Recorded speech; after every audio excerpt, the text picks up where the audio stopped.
Hello and welcome back. It's Mike from Aussie Mike's Bees with another update about the Varroa response in New South Wales, Australia. It's the 1st of September, so that's the official beginning of spring. And of course, it's been warming up for the last few weeks, and many places there's already spring happening. Now, why am I making this a point right now? Well, it's an important time for beekeeping, swarm catching, and swarm control in your managed hives. So there's a couple of things that have come out in the latest update regarding those activities. Specifically, I want to talk about swarm catching. So I'll get onto that momentarily.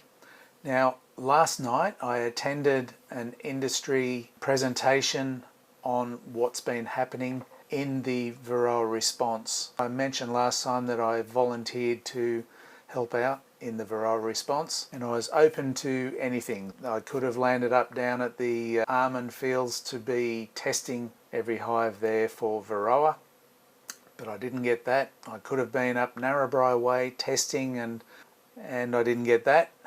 So my duty for this, unfortunately, is to be working at night time in the Newcastle region doing eradication. So I will have the dubious honour of helping out in the destruction of people's hives. Not particularly looking forward to that, but it's a task that has to be done, and the more hands that get on deck, the quicker it happens. What happened in last night's presentation? They've determined that they know exactly the boundaries of the Varroa outbreak now. Most of their approach up until this point has been testing to determine where the Varroa is, form that fence, if you like, around it, the red zone, followed by that 10 kilometre zone, and then the 25 kilometre zone as a buffer around that.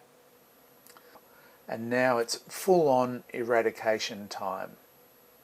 Now, I know a lot of people have been commenting in social media and the odd comment in my comments down below that people have been in the red zone waiting, and yeah, I understand, guys, it's very stressful. You know you're going to be losing your colony, but you haven't been contacted yet. Well, that's all changing now. The manpower's ramping up to be contacting you. Once you're contacted, teams will be arriving on site within 48 hours or so. So you've got that time to remove your supers, harvest your honey, seal up your boxes so they're bee proof, and then don't touch them for 21 days. That's part of the rules. But as I said last time, you flow hivers with your expensive supers, you get to keep those. So all you're going to be losing in the full eradication destruction is the brood box, including the base and the roof and the brood box and frames, everything in that. And you will be compensated $550 if you allow the team to destroy completely and take away. If you really want to keep your equipment, you'll have to have that irradiated, and you clean up the mess yourself, and you'll get $200. I did think it was $250, but it's $200, and that's to compensate you for the loss of bees. I still maintain it's a better option just to let them take it all away, that brood box with the dead bees, let them clean up the mess, and you get $550. There's still the downside that there won't be any beekeeping in those red zones for 3 years, or something different yet to be determined. So, but you can pretty much count on 3 years. That's the approach that they're taking, and that's what we're stuck with. I know there's been comments from people saying, why didn't we just treat? They've been treating overseas. Yeah, but we've got an opportunity to nip it in the bud, and really you don't want to follow the rest of the planet having to treat where, point one, when New Zealand got infested, they lost 90% of their colonies. Do you really want to do that? And point two, it's a never-ending process. And even the North American, European, New Zealand experience is particularly in the recreational beekeeping field, you'll be losing hives every single winter. And it doesn't necessarily mean harsh winters. In mild winters where our bees continue to forage almost the entire winter, that means the mites continue to thrive. In the northern hemisphere where they have winter and they close down brood production, that's the opportunity to treat and get through the winter with a treated colony. But in the recreational field, for whatever reason, they have colony losses. Some of them lose 50% or more of their colonies.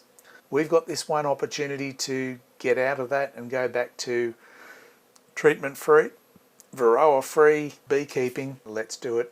Okay, enough rambling there. What was covered in last night's presentation, they put up the map that we've already seen of the red zones, and that is 100% known now. They're extremely confident of that. What they also had was another map that I hadn't seen, and unfortunately I don't have a copy of it just yet. I might get a copy of that at some stage. But what it did show was superimposed on that map every test that they've done, into the thousands of testing of alcohol wash, sugar shakes, uncapping, and sticky boards. And it goes way outside the red zone and the purple zone. It went into what was the previous yellow zone as well. And that's going right around the perimeter of the particularly the red and the purple zone. That's a part of what has made it so conclusive that they've really fenced it off now. They're moving into the eradication as we speak. I start this Sunday night. I'll be kitting up and doing hive destruction. And unpleasant as that is, that's what's happening. And as I've said before, they're moving in from the perimeter of the red zone and closing into the centre. Given that the centre is where they know the Varroa is. They tested and found Varroa there. And they've made a 10-kilometre radius, and they're just eliminating every possible colony that Varroa could survive in. They'll hitch rides with forager bees, jump ship, get on another forager, and then land up in another colony, be it feral or managed. Another question comes up, well, what about those feral colonies? Well, they also talked about the baiting program that they'll do. There's been a lot of concern about, well, what about native bees getting into those baiting stations? That's a legitimate concern. There's a lot of natives, both managed and wild native bees, could go to those bait stations and be poisoned and eliminated too, along with other pollinators altogether, non-bees, and birds. Like there's honey eaters that could be affected by that. I'm not sure how fipronil affects mammals. It's certainly an insecticide, but it will probably have some negative effect on mammals as well. Here's the good news about that. They will be setting up the bait stations with sugar water, so syrup, and they will leave that for days to establish with any colonies out there that that is a good food source.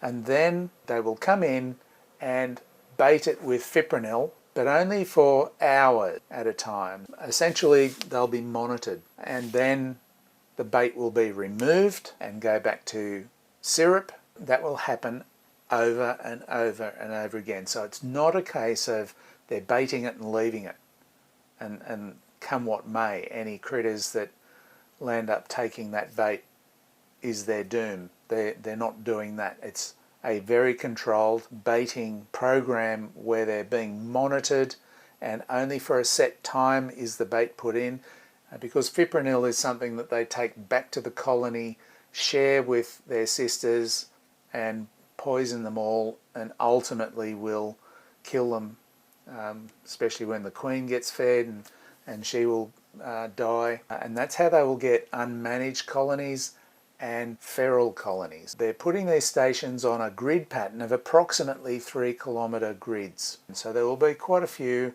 bait stations in each red zone. And as I say, they will be very carefully monitored to make sure that it has minimal impact on natives, other pollinators and birds and honey-eating mammals that could also potentially be poisoned.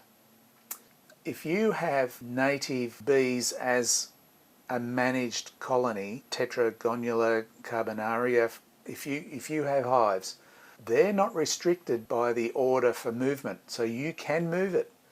It could be a good idea for you, if you have somewhere to take them, relocate them outside the red zone so that they cannot come in contact with the bait, because otherwise they potentially will be poisoned, and you don't want that. So given that you're not restricted in your movement, I would be gathering up those, and they're such a convenient small size hive that you have for those, gather them up and relocate them outside the zone for your bees' protection. Okay, now on with what to do about swarms. The order has given us the authorization for registered beekeepers who are registered swarm removal beekeepers. So the ABA has a swarm removal page where you can dial in your postcode and it will give a list of authorised swarm catchers. The ABA will have introduced the requirement to do the biosecurity online training, BOLT, and get your certificate, upload that BOLT certificate. And the requirement for catching swarms now is, in the general zone, you will have to. It is an absolute requirement that when you go to the site where you're catching the swarm, you have to do an alcohol wash of at least 300 bees and prove that you do not have Varroa in that 300 bees. Do the alcohol test where they are. So what does that mean? Well, you can catch them and put them in a box, then do the test, or if it's a nice ball of bees in a tree, it's pretty easy to scoop up from the edges a bunch of bees and do your alcohol wash before you've disturbed them. That will be my approach. If I get that opportunity, I'll video that whole process. So that would be my approach, but they also say you can shake them, or if they're low down, put a box with attractant and get them to march in, as you would normally do a swarm catch. But then you'll have to shake off some bees and do your alcohol wash and document it, of course, and you should be keeping records anyway. And then you can move them once within the blue zone. Obviously you can't take them into a red zone or a purple zone, but you can take them anywhere within the blue zone, but move them once. So here's the thing. If I'm taking them back to my apiary, which I'd always do, and I have an area of my apiary that I keep them separate from other colonies until I know that they're disease free, they don't have AFB and so on, I can only take them there, and they will have to stay there until the order changes.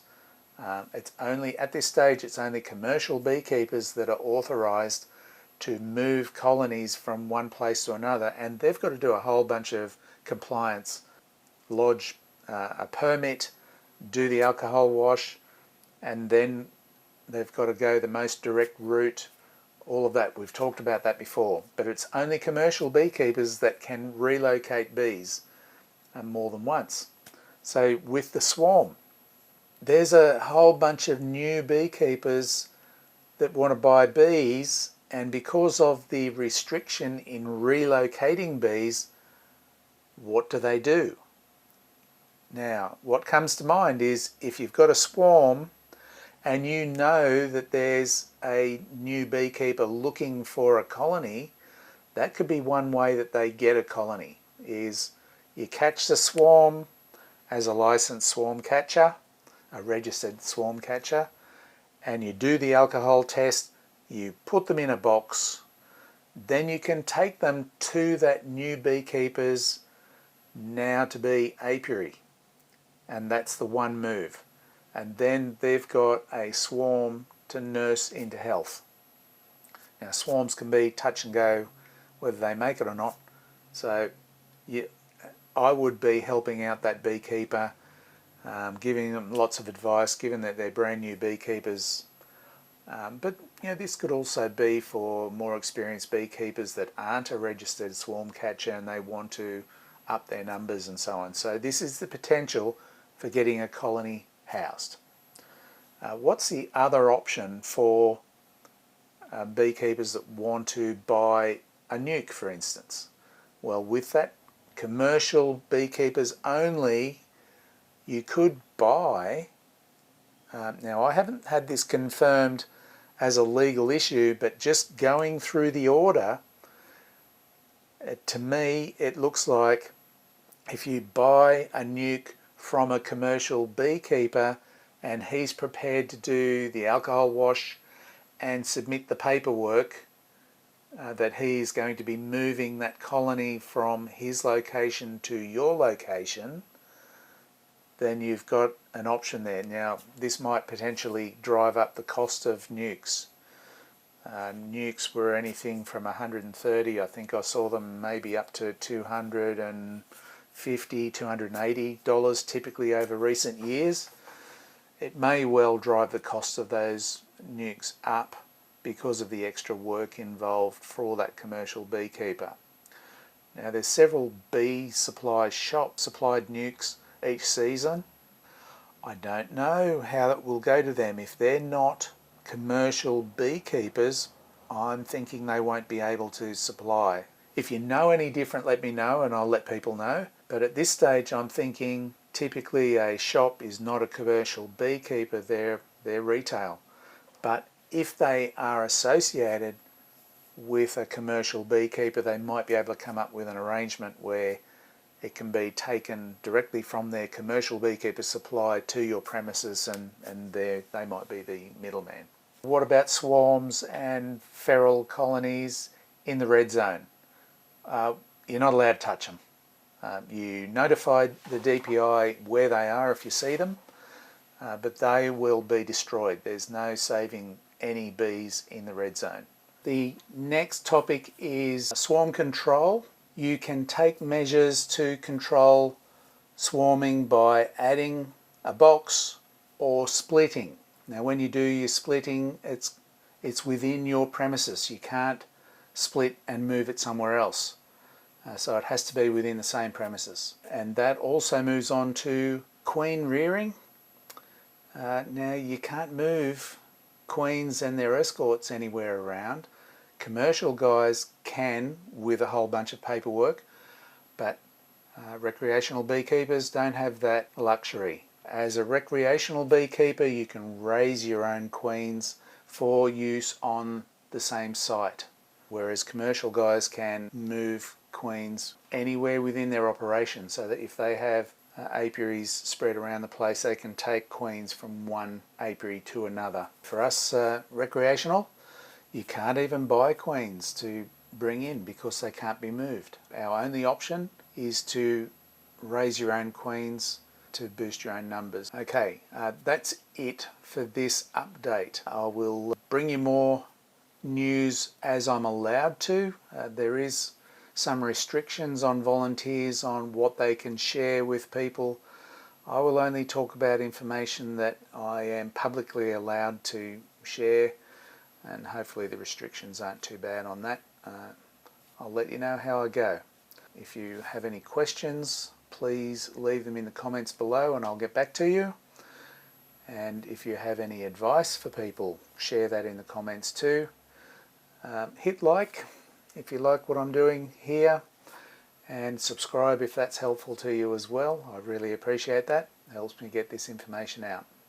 So that's farewell from Mike from Aussie Mike's Bees, where beekeeping is an obsession.